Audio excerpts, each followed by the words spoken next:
우리가 하는 받는 과장의 색소는 왜 변색이 될까? 여러분들 모르신 분들도 계셨을 거예요. 바로 뭐냐면 에 의해서입니다.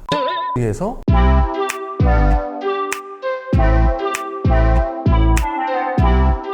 네, 여러분 안녕하세요. 에드입니다. 잘들 지내셨죠? 제가 그동안 이제 기술 위주로 여러분들과 소통을 했다면 오늘은 꼭 우리가 작업을 하면서 필요한 이론을 한번 전달 드리는 그런 시간을 갖도록 하겠습니다. 우리가 하는 받는 과장의 색소는 왜 변색이 될까에 대해서 한번 같이 알아보는 시간을 갖도록 해요. 궁금해하신 분들이 많으셨을 건데, 첫 번째로 색소에 대해서 우리가 먼저 간단하게 알아볼게요. 색소의 뒷면을 보시면요, 인글리던츠 리스트라는 게 있습니다. 여기는 뭐가 있냐면요, 일단 아쿠아, 물, 그다음에 글리세린, 그 다음에 이소프로필 에탄올, 알코올이죠. 그 다음에 INCI가 있는데, 여기서 INCI는 뭘까요? INCI는 International Nomenclature of Cosmetic Ingredients라는 이제 그 약자입니다. 쉽게 말해서 화장품 성분의 국제 명명법이라고 보시면 돼요. 그럼 이거를 왜 이렇게 만들어 놨을까? 색소뿐만 아니라 전 세계 어디에 있던 어느 사람들이든 고유의 그 번호를 검색을 해보면 어떤 성분이 들어갔는지 그리고 쉽게 알 수 있게 하기 위해서 받는 과장 색소에도 INCI가 명명이 돼 있다는 것을 알고 계시면 좋을 것 같습니다. 자, 그러면 첫 번째로 붉게 되는 원인에 대해서 한번 알아보도록 하겠습니다. 짜잔! 붉게 되는 원인은요, 첫 번째로 데미지에 의해서 깊은 상처를 입으면 나중에 피부 다물더라도 색이 변해 있는 것처럼 깊은 데미지에 의해서 붉게 변할 수도 있고요. 두 번째는 땀에 의해서도 그렇고, 아니면 수영장을 정말 자주 애용하시는 분들은 수영장에 쓰는 그 약품 때문에도 이제 붉게 변할 수도 있다고 합니다. 또 색소의 원인인데요, 브라운을 만들기 위해서는 블랙도 필요할 거고, 티타늄, 화이트도 필요할 거고, 옐로우, 레드, 그런 것들이 만나서 브라운을 띠게 되는데요, 이때 들어가는 카본 블랙은 입자가 작아요. 그 다음에 아이언 옥사이드, 일반적인 색소, 반영구 색소 입자들은 크기 때문에 이것들이 섞이면 작은 게 먼저 빠져나가고 큰 게 머물러 있는 이런 경우도 있다고 하고요. 또 하나는 전문가들이 정말 요즘에 많이들 얘기하시는 건데, 여러분들 모르신 분들도 계셨을 거예요. 바로 뭐냐면 자외선에 의해서입니다. 햇빛에 의해서 이게 붉은색으로 변할까?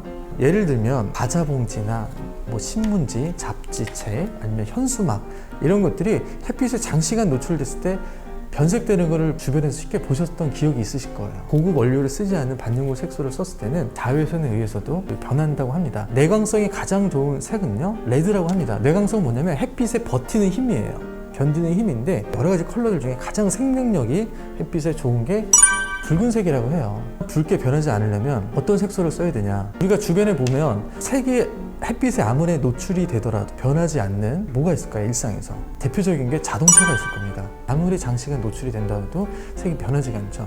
HPP라는 고급 원료를 쓴 건데요. 자, 이렇게 여러 가지 원인에 의해서 붉은색으로 변할 수 있다는 것도 여러분들이 알고 계시면 분명히 도움이 되시겠죠. 자, 두 번째는 푸르게 변하는 원인에 대해서 한번 알아보도록 하겠습니다.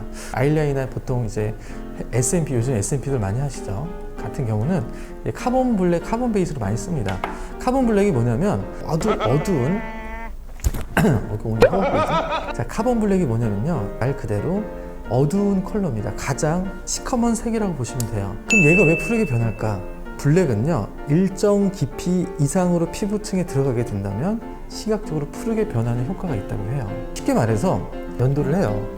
샤워를 하면서 이제 면도를 하는데, 그러면은 되게 푸르스름해 보여요. 바짝 밀었기 때문에. 여기서 중요한 게 그 푸르게 있던 부분에서 파란색 수염이 나오는 게 아니겠죠. 우리 스님들의 머리나 아니면 뭐 빡빡 머리 미신 분들도 처음에 잘랐을 때는 푸르게 보였지만 나중에 검은 머리가 나오는 것처럼 검은색은 일정한 깊이 이상 들어가면 푸르게 보인다는 사실을 꼭 기억하셔야 됩니다. 오늘 이 사실을 알았기 때문에 앞으로 작업을 하실 때 항상 깊이의 중요성에 대해서 꼭 기억을 하셔야 됩니다. 저희 소프트 기법에서도 저희가 지지대를 구부리지 않고 힘들어도 일자로 피는 이유는 깊이 이 피부층을 조절하기 위한 그 원리죠. 지지대 원리라고 보시면 돼요. 자, 그럼 마지막으로 왜 소프트 기법은 꼭 스윙을 해야 되는지. 어떤 분들은요, 스윙을 그냥 폼 잡으려고 하는 건가? 그렇지 않습니다. 다시 한번 누누이 말씀드리지만 소프트 브로우 기법은 100% 실전에서 다듬어주고 완성된 기법이에요. 그러면 스윙은 왜 해야 되는지 한번 간단하게 알아보겠습니다. 우리가 머신을 전원을 켜면요, 일단 토크 운동을 합니다.